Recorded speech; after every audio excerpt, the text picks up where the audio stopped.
आय विश्वोत्पत्त्यादिहेतवे तापत्रय विनाशाय श्रीकृष्णाय वयं नुमः। कृष्णं नारायणं वन्दे कृष्णं वन्दे व्रजप्रियम् कृष्णं द्वैपायनं वन्दे कृष्णं वन्दे वृथासुतम्। श्रीमद् भागवत महापुराण का प्रथम स्कंद चल रहा है। प्रथम स्कंद में दूसरा अध्याय। प्रथम स्कंद का दूसरा अध्याय है, उसका नाम भगवत कथा और भगवत भक्ति का महात्म्य है। तो भगवत कथा का क्या महात्म्य है और भगवत भक्ति का क्या महात्म्य है, इसी में हम लोग देख रहे थे। वासुदेव परा वेदा वासुदेव परा मखाः वासुदेव परा योगा वासुदेव परा क्रियाः। वेदों का तात्पर्य जो है वो भगवान श्री कृष्ण में है।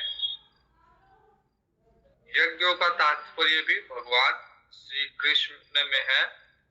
योग का तात्पर्य भी भगवान श्री कृष्ण में है और कर्म का तात्पर्य भी भगवान श्री कृष्ण में है। ज्ञान का तात्पर्य भी भगवान में है, तप का तात्पर्य भी भगवान है, धर्म का तात्पर्य भी भगवान है। तो जितने भी वेद अध्ययन, यज्ञ, दान, योग, क्रिया, तप, धर्म है, वो उनका उद्देश्य भगवान कृष्ण है। अगर ये सारी चीजें हो रही है, यज्ञ, दान, योग, तप, लेकिन भगवान श्री कृष्ण के प्रति उसमें श्रद्धा उत्पन्न नहीं हो रही, तो एक तरह से श्रम है, कोई उसका अर्थ नहीं है। और अगर ये सब भगवान श्री कृष्ण के मिलाने वाले हैं, यज्ञ, दान, तभी इनकी सार्थकता है, अन्यथा केवल प्रपंच है, केवल श्रम है। स एवेदं सर्जाग्रे भगवानात्ममायया सदसद्रूपया चासो गुणमया गुणो प्रविभुः। तो भगवान श्री कृष्ण हालांकि गुणों से अतीत है, उनको कोई लेना देना नहीं गुणों में। माया जो है त्रिगुणात्मिका है, सत्व, रजस और तमस गुणों से मिलके बनी हुई है। भगवान को इन तीनों गुणों से कोई लेना देना नहीं है, उनसे परे है भगवान। लेकिन फिर भी अपनी गुणमयी माया से प्रपंच की दृष्टि से दो दृष्टियां होती है। एक तो परमार्थ दृष्टि है, परमार्थ दृष्टि से तो भगवान का माया से कोई संपर्क हो नहीं सकता, है ही नहीं। और व्यवहार की दृष्टि से या प्रपंच की दृष्टि से भगवान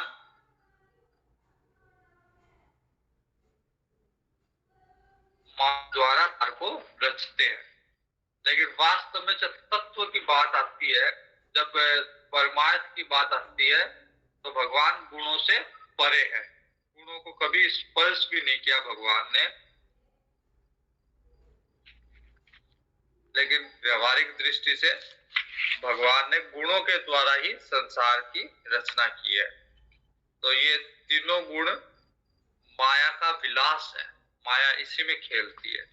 किसी को तमोगुण में लगा रखा है, निद्रा आलस्य में उसको मजे आ रहे हैं। किसी को रजोगुण में लगा रखा भगवान माया ने कि और कुछ नहीं होगा तो इलेक्शन लड़ेगा, चुनाव लड़ेगा, राजनीति करेगा, राज्य करेगा, ये सब रजोगुण वाले लोग करेंगे। और कोई सात्विक गुण में लगा हुआ है, पूजा पाठ करेगा, योग करेगा, ध्यान करेगा, स्वाध्याय करेगा, भक्ति करेगा, ये सब सात्विक। तो तीनों गुणों में ही व्यक्ति बंधा हुआ है, कोई रजस में, कोई तमस में, कोई सत्व में। और इसी से माया विलास कर रही है। वास्तव में भगवान जो है विज्ञान घन आत्मा है, आनंद स्वरूप है। वहां पे माया का गुणों का प्रवेश भी नहीं है। एक जैसे अग्नि होती है,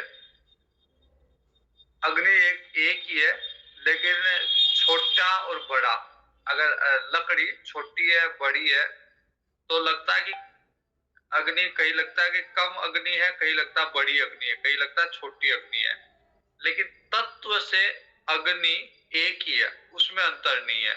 जो अग्नि छोटी लकड़ी में है वही अग्नि बड़ी लकड़ी में है।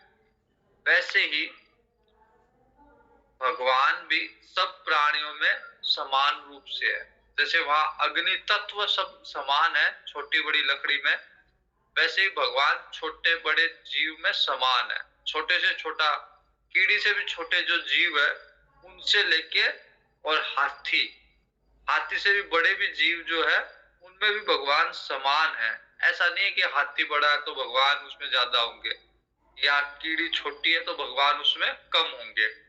बराबर भगवान सब में है। और भगवान ने सूक्ष्म भूत, तन्मात्रा, इंद्रिय, अंतःकरण, इनसे इनसे ये गुणों के विकार है, इनसे नाना प्रकार की योनियां बना दी भगवान ने।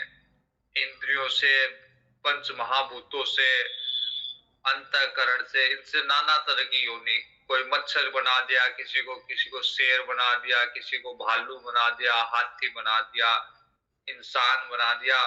तो इनसे, पंच महाभूतों से, मन से, इंद्रियों से, इनसे मिला के सारी सृष्टि की रचना भगवान ने कर दी। और भगवान ने रचना भी कर दी विभिन्न विभिन्न योनियों की, और भगवान भी इन योनियों में अवतार लेते हैं। और जैसे देवता में भगवान अवतार लेंगे, पशु पक्षियों में भगवान अवतार लेंगे, मनुष्यों में भगवान अवतार लेंगे, तो नाना तरह की योनियों में भगवान अवतार लेके लीला अवतार ग्रहण करते। और उस समय भगवान गुणों को स्वीकार करते हैं। गुणों के परे हैं, लेकिन जब अवतार लेते हैं, जब लीला करते हैं, तो उस समय गुणों को स्वीकार करके उसमें भगवान लीला करते हैं।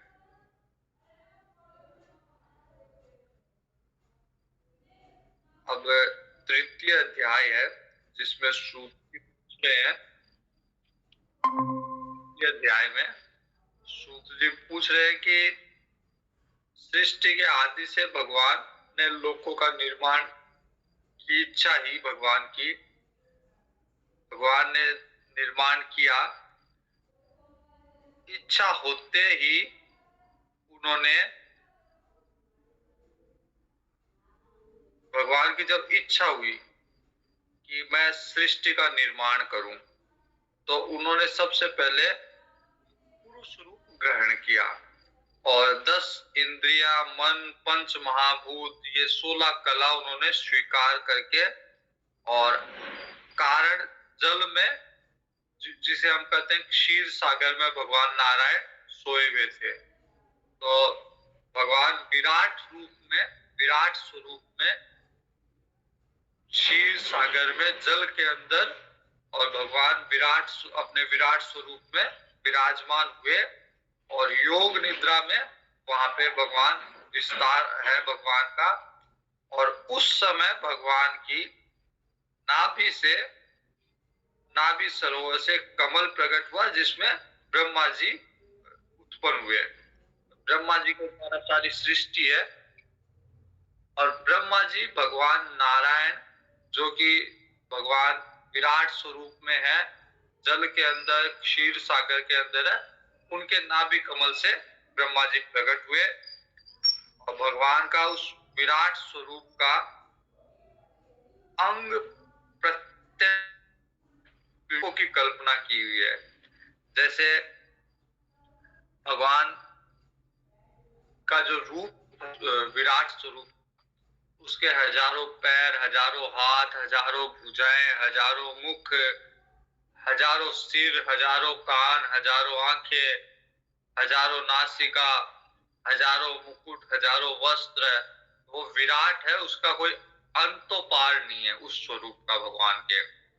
तो उस नारायण स्वरूप, भगवान के उस स्वरूप को, पुरुष स्वरूप को, नारायण स्वरूप को, वो सारे अवतारों का मुख्य वही है, वही से सारे अवतारों का एक तरह से कहे तो कोष है, उसी से सारे अवतार फिर प्रकट होते हैं।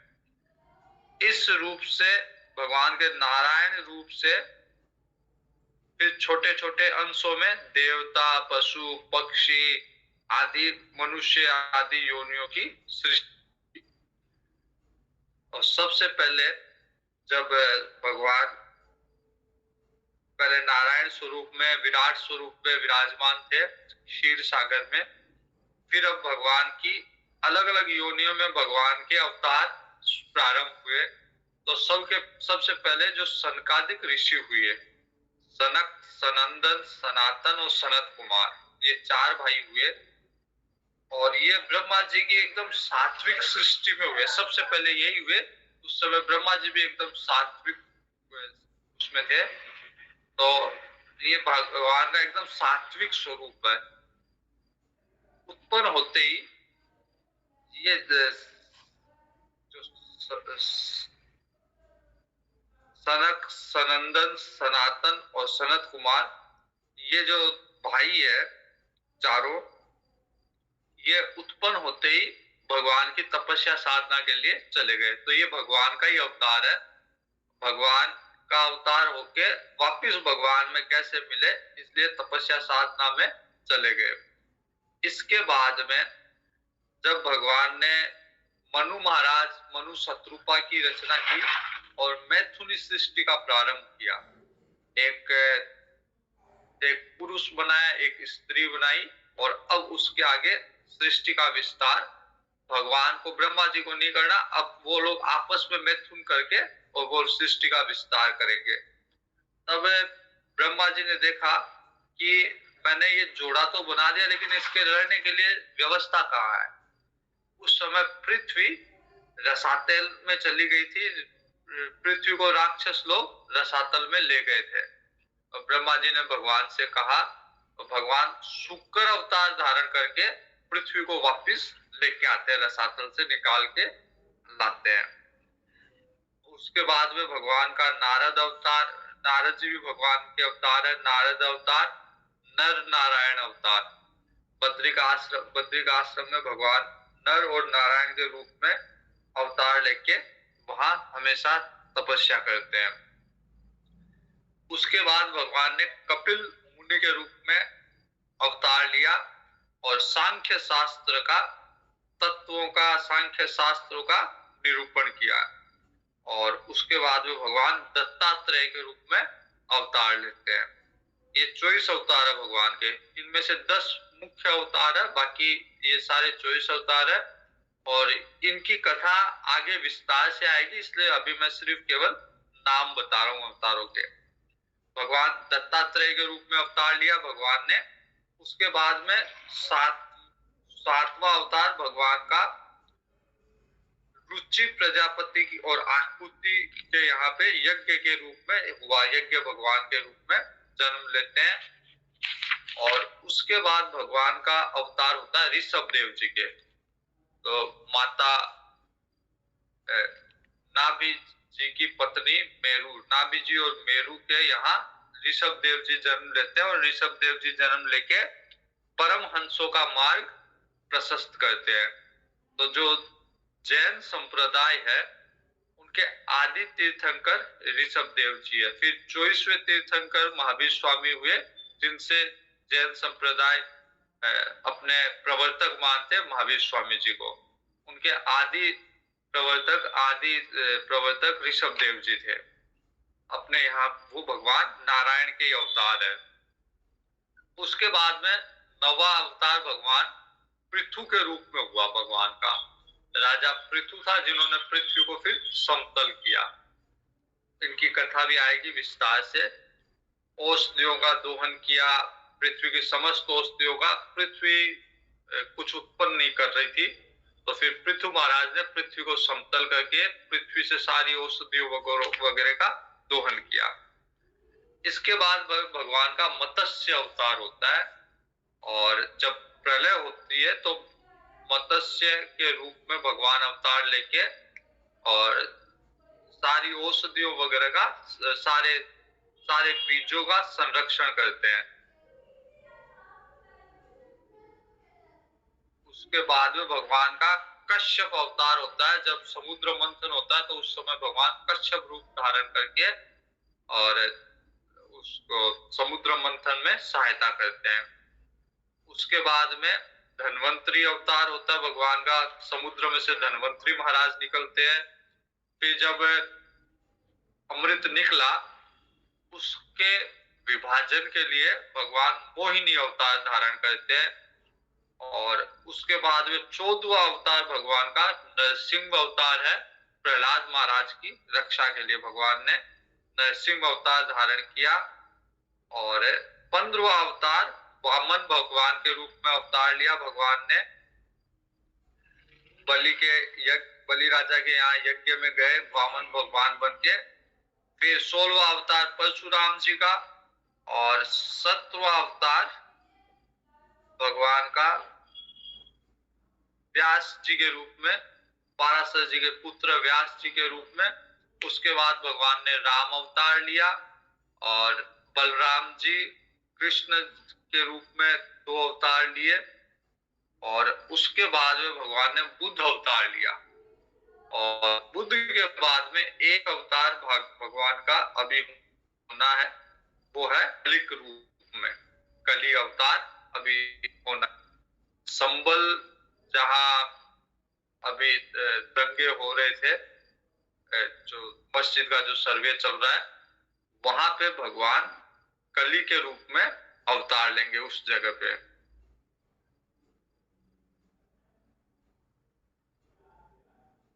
इस तरह से भगवान के 24 प्रमुख अवतार है। लेकिन वैसे भगवान के असंख्य अवतार है, और वास्तव में तो जितने भी जीव है वो भगवान के ही अवतार है।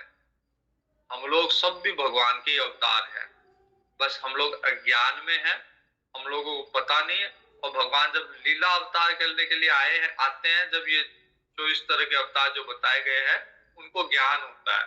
हम लोग अज्ञानी है, बाकी अवतार हम भगवान की है। सारे के सारे जीव, कितने कोटि प्रकार के जीव, सब भगवान के अवतार है। इसलिए तुलसीदास जी ने कहा है, सिया राम में सब जग जानी, करम पानी। भगवान के असंख्य अवतार हुए हैं। ऋषि मुनि देवता प्रजापति मनु पुत्र, जितने भी लोग हैं सब भगवान के ही अंश है। ईश्वर अंश जीव अविनाशी। ऋषि को भगवान ने गीता जी में कहा है, ममे वांसो जीव लोके जीव भूत सनातन है। तो जितने भी जीव है वो भगवान की सनातन अंश है। लेकिन इन सब में ये जितने भी अवतार 24 बताए गए और बाकी जितने भी अवतार है वो भगवान के अंश अवतार है या कला अवतार है। लेकिन पूर्ण रूप से जो भगवान अवतार लेके आए वो है भगवान श्री कृष्ण, या पूर्ण कला जिनमें थी वो भगवान श्री कृष्ण। इससे कहा गया है कृष्णस्तु भगवान स्वयं। बाकी अवतार है लेकिन कृष्ण भगवान स्वयं आए हैं। भगवान स्वयं कृष्ण के रूप में आए हैं।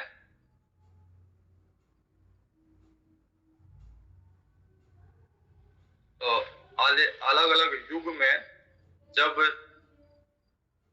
दैत्यों का बोलबाला होता है, जब तामसी शक्तियां बढ़ती है, तो भगवान सात्विक सत्व को धारण करके अलग अलग अवतार लेके और धर्म की रक्षा करते हैं। भगवत गीता में कहा गया, यदा यदा ही धर्मस्य ग्लानिर्भवति भारत अभ्युत्थानं तदात्मानं सृजाम्यहम्। यदा यदा ही धर्मस्य ग्लानिर्भवति भारत अभ्युत्थानं तदात्मानं सृजाम्यहम् युगे युगे। सृजाम्यहम् इलाही धर्म से ग्लानिर्भवति भारत अभ्युत्थानम तदात्मानं सृजामि। अभ्युत्थानम धर्म से तदात्मानं सृजाम्यहम्। तो जब जब धर्म की हानि होती है तो भगवान धर्म की रक्षा के लिए भगवान अवतार लेते हैं। भगवान की ये जो अवतार की कथा है ये अत्यंत गोपनीय, अत्यंत रहस्यमय है। जब भगवान अवतार लेते हैं उस समय भी इस रहस्य को सब नहीं जानते, कोई कोई जानता है। बहुत सारे शिशुपाल जैसे, रावण जैसे, कंस जैसे उस समय भी भगवान का विरोध करते हैं, लेकिन उस रहस्य को केवल भगवान के भक्त जानते हैं कि भगवान ने अवतार लिया है।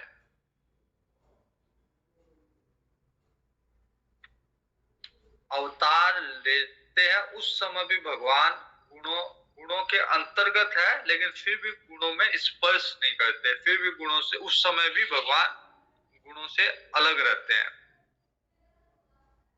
और इन अवतारों से अलग भगवान का एक अलग स्वरूप है।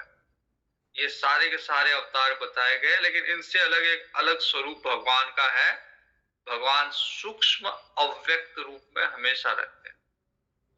अवतार रूप में तो भगवान ने एक रूप धारण किया है, एक नाम धारण किया है, एक रूप धारण किया है, लेकिन उस नाम रूप से परे सूक्ष्म रूप में सदैव भगवान विद्यमान है। जो निर्गुण रूप में है, जिसका कोई गुण नहीं है, जिसका कोई रूप नहीं है, जिसका कोई नाम नहीं है, उस रूप में भगवान सदैव सर्वत्र विद्यमान है। रामचरितमानस में भगवान शिव कहते हैं ना, हरि व्यापक सर्वत्र समाना। भगवान सर्वत्र समान रूप से विद्यमान रहते हैं।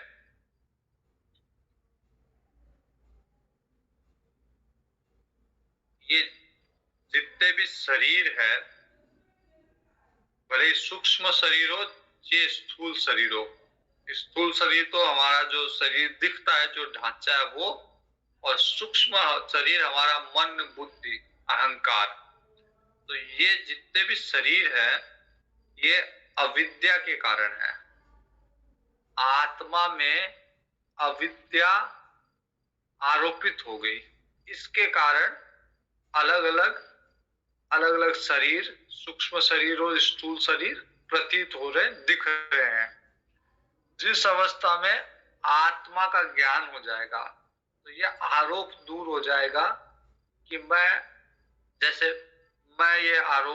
मैंने ये आरोपित कर लिया कि मैं ब्रह्मचारी हूं, मेरा नाम विकास है, तो विकास ब्रह्मचारी ये मैंने अपने आत्मा पे एक आरोपित कर लिया। वास्तव में आत्मा का कोई नाम नहीं है, कोई रूप नहीं है। तो जिस अवस्था में आत्म स्वरूप के ज्ञान या आरोप से दूर हो जाता है कि मैं ये हूं, मैं वो हूं, इन सब चीजों से दूर हो जाता है, उस समय ब्रह्म का साक्षात्कार हो जाता है। तब तक जब तक अलग अलग उपाधियां ओढ़े रखते हम कि मैं ब्राह्मण हूं, मैं क्षत्रिय हूं, मैं वैश्य हूं, या हूं, मैं काला हूं, मैं छोटा हूं, मैं बड़ा हूं, मैं मोटा हूं, ये अलग उपाधियां हैं। मेरा नाम ये है, मेरा नाम ये है, मैं मैनेजर हूं, मैं नौकर हूं, मैं दुकानदार हूं, ये सब की सब उपाधियां हैं। तो जब तक ये उपाधियां ओढ़े रहेंगे तब तक ब्रह्म के दर्शन नहीं होंगे। जब ये सारी उपाधियां हटा देंगे कि नहीं मैं ये भी नहीं, मैं ये भी नहीं, इसलिए वेदों में कहा जाता है नेति नेति। तो नेति नेति इसलिए कहा जाता है कि नहीं नहीं, ये भी नहीं, ये भी नहीं, ये भी नहीं, जो नहीं है नहीं है नहीं है, लास्ट में जो बचता वो मैं हूं। तो जब मैं अपने आप की सारी उपाधियां हटा दूंगा, जो शेष रहूंगा वो मैं आत्म रूप से वो, उसको हटाया नहीं जा सकता। बाकी सबको हटाया जा सकता है। जैसे मैं लड़का हूं या लड़की हूं, मैं पुरुष हूं या स्त्री हूं, इसको भी हटाया जा सकता है, क्योंकि पुरुष का स्त्री का संबंध इस शरीर से है। जब ये उपाधि भी हट जाएगी, क्योंकि मैं अपने आप को शरीर नहीं मानता, अपने आप को जो आत्मा मानता हूं, तो ये उपाधि भी हट जाएगी। तो जो शेष रहेगा, जिसको नहीं हटाया जा सकता, वो आत्मा है। तो ये जल्दी से समझ में नहीं आता, लेकिन जैसे जैसे बुद्धि शुद्ध होती जाएगी, वैसे वैसे ये चीज समझ में आ जाएगी कि कैसे इन सब को कैसे हटाया जाएगा और कैसे आत्मा के दर्शन किए जाएंगे। तो ये सब अविद्या के कारण है, ये सारी की सारी चीजें, ऊपरी जो आवरण है सब अविद्या के कारण है। एक एक करके आवरण हटेगा तो उसमें फिर ब्रह्म का साक्षात्कार वही हो जाएगा। तो तत्व ज्ञानी लोग जानते हैं कि जिस समय यह बुद्धि रूपा परमेश्वर की जो माया है वो निवृत्त हो जाएगी, माया जब हट जाएगी, ये हमारी बुद्धि जो है वो भी माया के अंतर्गत है। तो बुद्धि हमारी तरह तरह की बातें, तरह तरह की चीजें हमें सिखाती है। तो ये सब निवृत्त हो जाएगी, उस समय जीव परमानंदमय हो जाएगा। मैं सुखी हूं, मैं दुखी हूं, मैं रोगी हूं, मैं कष्ट में हूं, ये सब बुद्धि के खेल है। तो जब इनसे भी परे जाएगा तो फिर आनंद को प्राप्त होगा जीव। वास्तव में तो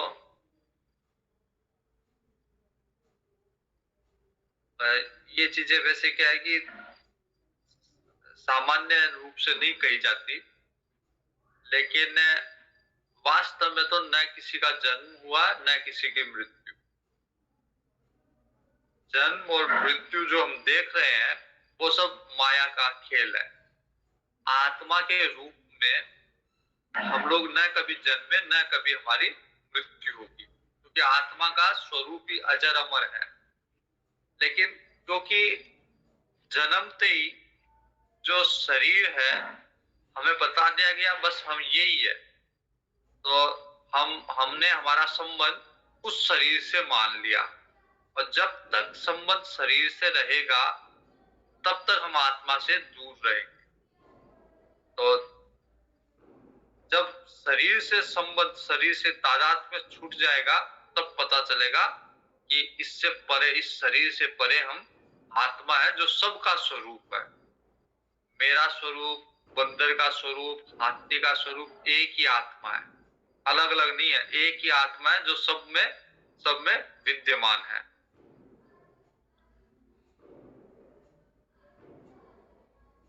तो कर्म फल भी जब तक ही है जब तक स्वरूप को नहीं जान लो। जब आत्मा को जान लो, स्वरूप को जान लो, तो फिर कोई जन्म भी नहीं है, कर्म भी नहीं है। कर्म का भी फल अच्छा बुरा, सुख दुख, ये सब इसी के कारण है क्योंकि हमने अपने स्वरूप को नहीं जाना। जब स्वरूप को जान लेंगे तो फिर सुख भी नहीं, दुख भी नहीं, कोई कर्म भी नहीं, जन्म भी नहीं, इन सब से परे है, आनंद स्वरूप हो। ये वेदों का अत्यंत गोपनीय रहस्य है, इसको हर कोई नहीं जान सकता, सुन के भी नहीं जान सकता। अगर ये बात वेदों में हमारी आस्था है, भागवत जी में हमारी आस्था है, अन्य ग्रंथों में हमारी आस्था है, और हम ये मानते हैं कि जो वेदों में लिखा हुआ, भागवत जी में लिखा हुआ वो सत्य है, लेकिन फिर भी इस बात पे विश्वास नहीं होता कि मैं ये शरीर नहीं हूं, मैं आत्मा हूं। और जब इस बात पे विश्वास हो जाएगा, अनुभूति हो जाएगी, तब फिर शरीर के जो धर्म है उन सब से निवृत्त हो जाएंगे। शरीर का धर्म, सुख दुख का भोगना, उस सब से निवृत्त हो जाएंगे। शरीर का धर्म कर्म फल के हिसाब से अच्छा बुरा, पुण्य पाप, इन सब से निवृत्त हो जाएंगे, उसी को मुक्ति करते हैं।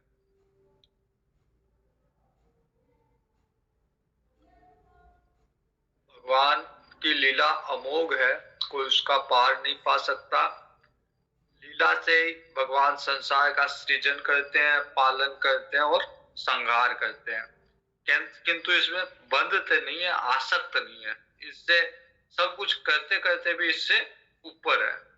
आगे आएगा कि ब्रह्मा जी जब सृष्टि कर रहे थे तो ब्रह्मा जी को लगा कि मेरे द्वारा अगर रची गई सृष्टि, इसमें मैं आसक्त हो जाऊंगा तो मेरे से दुखी कोई होगा ही नहीं, क्योंकि मेरी सृष्टि मैं इतनी मेहनत से बनाऊंगा और फिर वो अंत में संहार को जब सृष्टि जाएगी या जितने भी जीव जन्म ले रहे हैं उनकी जब मृत्यु होती है तो हम उसके उनके रिश्तेदार दुखी होते हैं।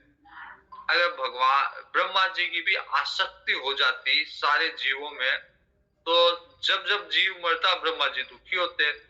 तो सारे जीव ब्रह्मा जी के जैसे पिता के सामने अगर पुत्र मर जाए तो पिता दुखी होता है, क्योंकि पिता को लगता है कि पुत्र मेरा उत्पन्न किया हुआ है। तो ब्रह्मा जी को भी अगर ये लगने लग जाता कि सृष्टि मेरी बनाई, जीव मेरे बनाए हुए हैं, तो ब्रह्मा जी को भी दुख होता। तो ब्रह्मा जी ने भगवान से प्रार्थना की, भगवान ने ब्रह्मा जी को ज्ञान दिया और ज्ञान देके कहा कि अब तुम्हारी आसक्ति नहीं होगी, सृष्टि उत्पन्न करोगे लेकिन उसमें आसक्ति नहीं होगी। तब ब्रह्मा जी ने सृष्टि बनाई। तो भगवान भी सारी सृष्टि रचते हैं लेकिन उसमें आसक्त नहीं होते, सारा खेल करते हैं, जन्म भी देते हैं, पालन भी करते हैं, संहार भी करते हैं, लेकिन उसमें आसक्त नहीं होते।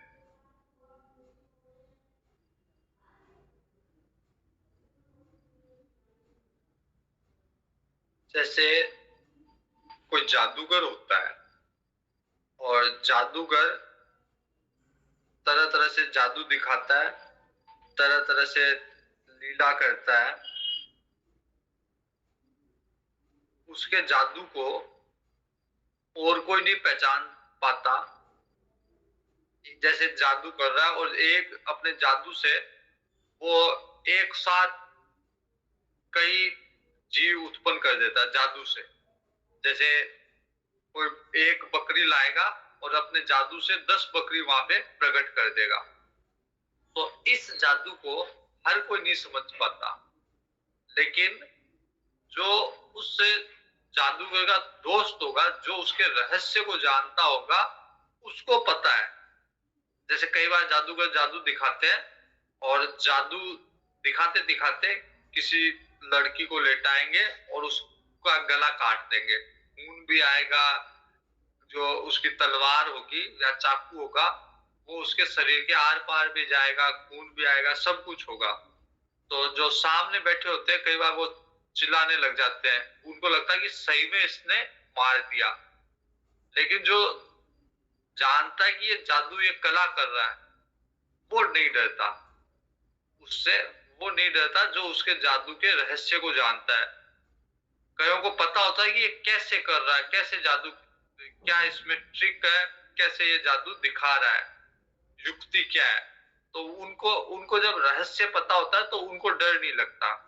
वैसे ही जब भगवान का रहस्य पता चलता है या भगवान से जिनका, भगवान के शरण में जो है, भगवान से जिनका तादात्म्य है, उनको फिर सृष्टि से, इस माया से, जैसे जादूगर की माया से जादूगर के मित्रों को डर नहीं लगता, वैसे भगवान के मित्रों को भगवान की माया से डर नहीं लगता।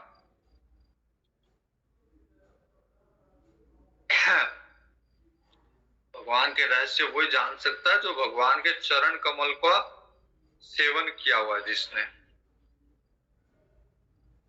इस तरह भगवान के अवतारों की, इस अध्याय में भगवान के अवतारों के बारे में बताया गया है। और भगवान वेद व्यास भगवत पुराण की इदं भागवतम नाम पुराणं ब्रह्म संहितं उत्तम श्लोक चरितम चकार भगवान ऋषि। भगवान वेद व्यास ने, ये वेदों के समान है, जो भगवत भागवत है, भगवान का चरित्र है, वो वेदों के समान है। इस पुराण को भगवान वेद व्यास जी ने बनाया और ये कल्याण करने वाला पुराण है, लोगों का कल्याण करने वाला और आत्म शुद्धि करने वाला। इसमें सारे वेदों का, इतिहासों का सार है। इस ग्रंथ में सारे वेदों का, शास्त्रों का सार है। और सुखदेव जी ने इसे राजा परीक्षित को सुनाया। सर्ववेद सर्ववेद इतिहासानां सारम सारम समुद्रितम। वेद व्यास जी ने सारे वेदों का, इतिहास का, पुराणों का सार सार ग्रहण किया इस पुराण के लिए। सतु संस्र सतु संस्रावयामास महाराजं परीक्षितम। परीक्षित को सुखदेव जी के द्वारा सुनाया गया। प्रायोपविष्टं गंगायां परितं परमर्षिभिः कृष्णे स्वधामोपगते धर्म ज्ञातिभिः सह। तो भगवान श्री कृष्ण जब धर्म ज्ञान आदि के साथ अपने परम धाम को चले गए, उसके बाद में कलयुग में अज्ञानी लोग अंधकार से अंधे हो रहे हैं। उनके लिए ये महापुराण है, ये सूर्य की तरह है, प्रकाश देने वाला है। भगवान चले गए, अब अंधकार है, लेकिन ये ग्रंथ उनके लिए सूर्य की तरह प्रकाश देगा। कलो नष्ट दृशामेश पुराणार्को धुनोदित तत्र कीर्तयतो विप्रा विप्रशे भूरि तेजसः।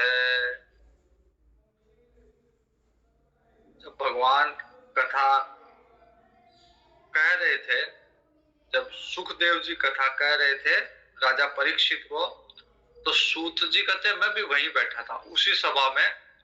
जब सुखदेव जी कथा कह रहे थे तो मैं भी चुपचाप बैठा बैठा कथा सुन रहा था उनसे। और वही बात मैंने अपनी बुद्धि के अनुसार आप लोगों को वही बात मैं सुनाऊंगा। उनकी कृपापूर्ण अनुमति से मैंने इसका अध्ययन किया है, और जैसे जैसे अध्ययन किया मेरी बुद्धि में जितना आया वो मैं आपको अपनी बुद्धि के अनुसार वो सब सुनाऊंगा। अब आगे का अध्याय है चतुर्थ अध्याय, जिसमें महर्षि वेदव्यास को असंतोष हो गया। सारे ग्रंथों की रचना वेदव्यास जी ने की, सारे पुराणों की, इतिहासों की रचना, महाभारत की रचना वेदव्यास जी ने की, लेकिन फिर भी वेदव्यास जी को संतोष नहीं मिला। वेदव्यास जी कहते हैं इति ब्रुवाणां संस्रुतये मुनीनां देवतॄणां वृद्ध कुलपति सूतं ब्रह्मविच शौनको ब्रवीत।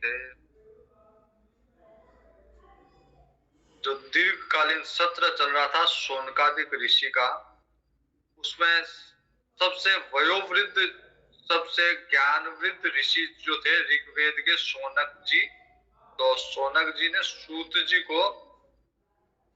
जी की प्रशंसा की, और शौनक जी ने पूछा सूत जी से, सूत महाभाग वदनो वददाम्बर कथां भागवतीं पुण्यां यदा है भगवान शुक है। सूत जी से शौनक आदि ऋषि पूछ रहे हैं कि सुखदेव जी ने जो कथा कही वो भगवान की पुण्य कथा आप हमें सुनाइए।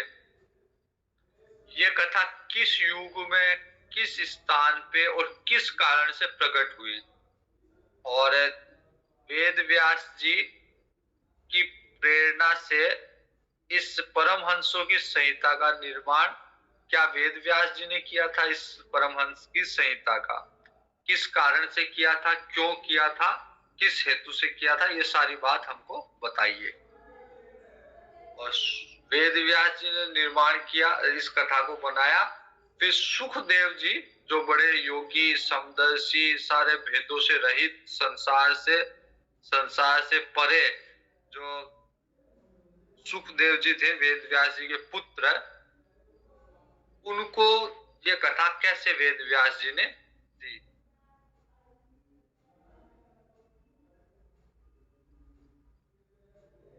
जब सुखदेव जी जन्म होने के बाद सुखदेव जी वन को चले गए थे सन्यास के लिए। उनके पीछे वेद व्यास जी जा रहे हैं उनको मनाने के लिए कि अभी सन्यास नहीं लो, अभी गृहस्थी का पालन करो, अभी संसार में आए हो, संसार के सुख भोगो, गृहस्थी धर्म का पालन करो। दक्षिण भारत में जब विवाह होता है तो इस प्रथा को विवाह के अंतर्गत वो लोग इस एक रीति बना रखी है उन्होंने कि जैसे ही विवाह में वर वधु दोनों आएंगे और पंडित जी बोलेंगे कि ये वधु है, इससे विवाह कर लो। लड़के को बोलेंगे ये वधु है, अच्छी वधु है, सुकन्या है, सारे संस्कारवान है, इससे विवाह कर लो। वो लड़का बोलेगा नहीं, मेरे को तो भगवत मार्ग में, मेरे को तो सन्यास मार्ग में आगे जाना है, और वो जाने लगेगा। तो वो ससुर जो होगा कन्या का विवाह, वो फिर उसको रोकेगा, और रोक के फिर वो बोलेगा कि नहीं नहीं, मेरी जो पुत्री है ये आपके धर्म में, आपके कर्म में, अर्थ में, भोग में, काम में आपका साथ देगी, इसलिए इससे विवाह कर लो। तो फिर वो लड़का जो होगा वो वापस आएगा और पंडित जी फिर उसको समझाएंगे कि अर्थ में, धर्म में, काम में तो ये साथ देगी, लेकिन मोक्ष मार्ग में अकेला चलना पड़ेगा, तो इनसे विवाह कर लो। विवाह के बाद में अर्थ, धर्म, काम में दोनों साथ रहोगे, पति पत्नी के रूप में, धर्म पत्नी है। और लेकिन जब मोक्ष मार्ग में बढ़ना होगा, विवाह के बाद में जब गृहस्थ आश्रम जब पूरा हो जाएगा, उसके बाद में फिर मोक्ष मार्ग में अकेला बढ़ना होगा। तो ये दक्षिण भारत की विवाह में, विवाह पद्धति में ये अभी भी है। तो जब सुखदेव जी जा रहे थे तो पीछे पीछे व्यास जी जाते हैं मनाने के लिए कि अभी सन्यास की उम्र नहीं हुई, अभी छोटे हो, 12 वर्ष की अवस्था है, अभी यज्ञोपवीत संस्कार भी नहीं हुए, अभी वापिस घर चलो। रास्ते में कुछ स्त्रियां स्नान कर रही होती है, तो युवतियां सरोवर में स्नान कर रही होती है। सुखदेव जी जाते हैं, नग्न अवस्था में सुखदेव जी, 12 वर्ष की उनकी आयु है, और वो जैसे जा रहे हैं तो युवतियां कुछ नहीं करती, जैसे स्नान कर रही थी वैसे ही स्नान करती रहती है। और जैसे ही फिर पीछे पीछे वेद व्यास जी जाते हैं तो सारी युवतियां भाग के अपने वस्त्र धारण कर लेती है। वेद व्यास जी को बड़ा आश्चर्य होता है। वेद व्यास जी कहते हैं कि जब मेरा पुत्र जो कि युवा है वो आपके सामने से गया तब आपको लज्जा नहीं आई, और मैं वृद्ध हूं, मेरे लिए तुम पुत्रियों की तरह हो, मेरे को देख के तुम लज्जा कर रही हो, तो ऐसा क्यों? तो वो युवतियां उत्तर देती है कि आपका जो पुत्र सुखदेव जी है उसमें तो अभी वो तो भेद करना ही नहीं जानता कि क्या स्त्री क्या पुरुष। उनकी दृष्टि में स्त्री पुरुष का भी भेद नहीं है, उनकी दृष्टि ब्रह्ममय है, सबको ब्रह्म देखती है। आपकी कुदृष्टि नहीं है, आपकी दृष्टि अच्छी है, आप हमें कन्या की तरह देख रहे हो, अपने पुत्रियों की तरह देख रहे हो, लेकिन फिर भी आपकी दृष्टि में भेद है। आपको पता है कि स्त्री क्या है, पुरुष क्या है, इसलिए उस भेद के कारण हमको लज्जा आती है। जबकि सुखदेव जी की दृष्टि तो ब्रह्ममय है, उनके लिए स्त्री पुरुष का भी भेद नहीं है।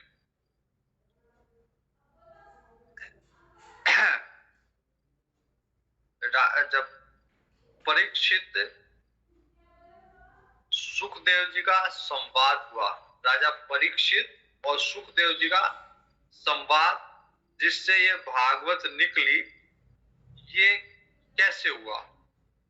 शौनक आदि ऋषि पूछ रहे हैं सूत जी को कि कैसे सुखदेव जी और परीक्षित मिले, क्योंकि सुखदेव जी के बारे में कहा जाता है कि सुखदेव जी किसी भी गृहस्थ के यहाँ, किसी भी दरवाजे पर, गृहस्थ के दरवाजे पर, हालांकि उनका जाना गृहस्थ के दरवाजे पे उस घर को स्वर्ग स्वर्ग बनाना या उस घर को पवित्र करना है, लेकिन वो उतनी देर तक रुकते हैं जितनी देर गाय दुई जाए। तो गाय दुहने का जितना समय लगता है गाय दुहने में, बस उतनी देर तक सुखदेव जी किसी के यहाँ रुकते हैं। तो सुखदेव जी 7 दिन कैसे रुक गए और राजा परीक्षित को कथा कैसे सुनाई।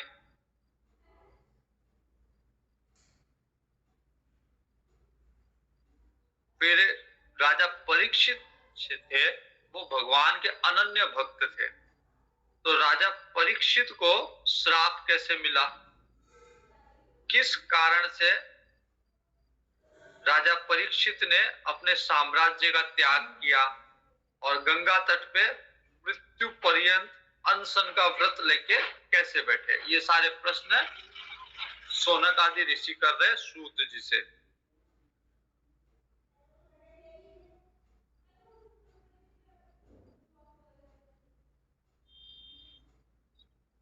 शौनक आदि ऋषि कहते हैं कि उन्होंने लक्ष्मी को त्यागने की इच्छा क्यों की। राजा परीक्षित जो थे राजा थे, धनवान थे, तो उन्होंने लक्ष्मी को त्यागने की इच्छा क्यों की। जिन लोगों का जीवन भगवान के आश्रित है, संसार के कल्याण के लिए, समृद्धि के लिए उनका जीवन रहता है, उसमें उनका कोई अपना स्वार्थ नहीं होता। तो उनका शरीर तो दूसरों के हित के लिए ही था, उन्होंने विरक्त होके उसका परित्याग क्यों किया। राजा परीक्षित शरीर रख भी सकते थे, तो उन्होंने पहले तो राज्य को छोड़ा, फिर शरीर को भी क्यों त्याग किया उन्होंने। तो आप सारे शास्त्रों के विद्वान हैं, इसलिए हम आपसे ये प्रश्न करते हैं, आप बताइए कि हमारे प्रश्न जो है कि कैसे परीक्षित को सुखदेव जी मिले, सुखदेव जी ने राजा परीक्षित ने राज्य का त्याग क्यों किया, गंगा तट पे आके आमरण अनशन क्यों लिया, इन सब बातों का हमें आप विस्तार से इनका हमें उत्तर दीजिए। तो सूत जी उनका उत्तर दे रहे हैं। सूत जी कहते हैं कि जब चतुर्युगी में तीसरा युग द्वापर युग में पाराशर ऋषि और सत्यवती,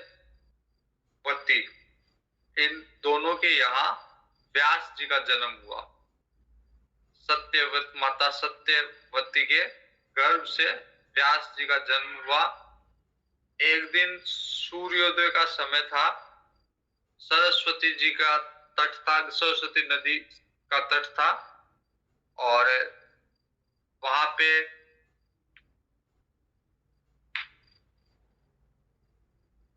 नारद जी वहां पे गए और उन्होंने देखा कि वेद व्यास जी बड़े उदास मन से बैठे हुए हैं।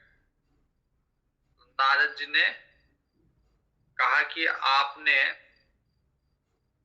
सारे वेदों का आपने अध्ययन किया, फिर वेदों का विभाग किया, वेदों का विभाग करके अपने शिष्यों को वितरित किया, आपने इतिहास पुराण लिखा, महाभारत लिखा, लेकिन फिर भी आप उदास क्यों हो।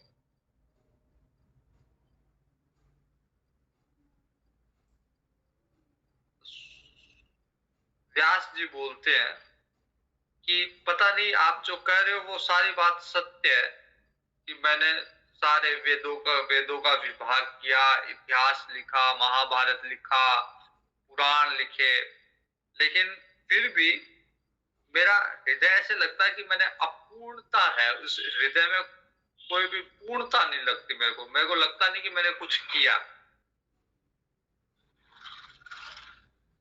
दृश्यत भारत व्यपदेशेन ज्ञानायार्थश्च दर्शितः, दृश्यते यत् धर्मादि स्त्री शूद्रादिभिरप्युतः, तथापि पद्मे देयो यात्मा चैवात्मना विभुः असंपन्न इवा भाति ब्रह्मवर्चस्य सत्तमः। मेरे को लगता है मैं असंपन्न, मैं अभी पूर्णता मेरे को नहीं लगती।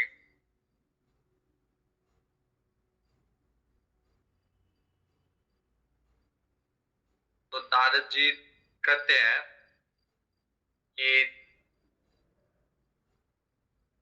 आप व्यर्थ में शोक मत कीजिए, आपने इतना कार्य किया है, अब अकृतार्थ पुरुष की तरह शोक मत कीजिए, मतलब इस तरह से शोक मत करिए कि आपने कुछ किया नहीं। तो व्यास जी नारद जी से पूछते हैं कि आप मुझे संतुष्टि क्यों नहीं हुई, मेरा हृदय संतुष्ट क्यों नहीं है, आप मुझे इसका कारण बताइए। असत्येव मे सर्वमिदं यत् त्यक्तो असत्येव मे सर्वमिदं त्वयोक्तं तथापि नात्मा परितुष्यते मे। तो आप बताओ कि मैं इतना अतृप्त क्यों? आपका ज्ञान अगाध है, आप स्वयं ब्रह्मा जी के मानस पुत्र है, इसलिए मैं आपसे जानना चाहता हूं कि आप सारे गोपनीय रहस्यों को जानते हैं, तो आप बताइए कि मेरे मन में संतुष्टि क्यों नहीं आ रही, मैं तृप्त क्यों नहीं हो रहा। नारद जी कहते हैं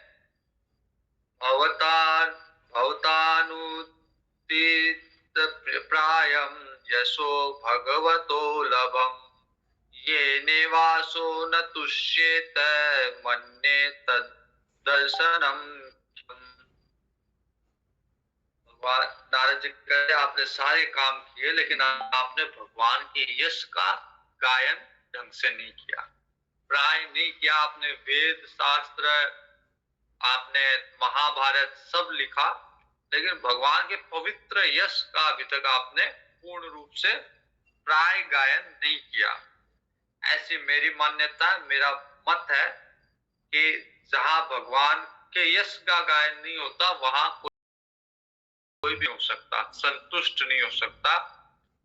वो ज्ञान अधूरा है जिसमें भगवान, जैसे हम लोग बोलते हैं ना, उस भजन को गाना ना चाहिए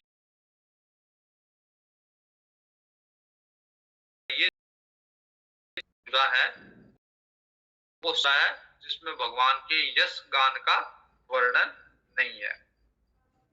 आगे का भाग कल देखेंगे। ओम पूर्णमद पूर्णमिदं पूर्णात् पूर्णमुदच्यते पूर्णस्य पूर्णमादाय पूर्णमेवावशिष्यते। ओम शांति शांति शांति। हरि ओम श्री गुरुभ्यो नमः। हरि ओम।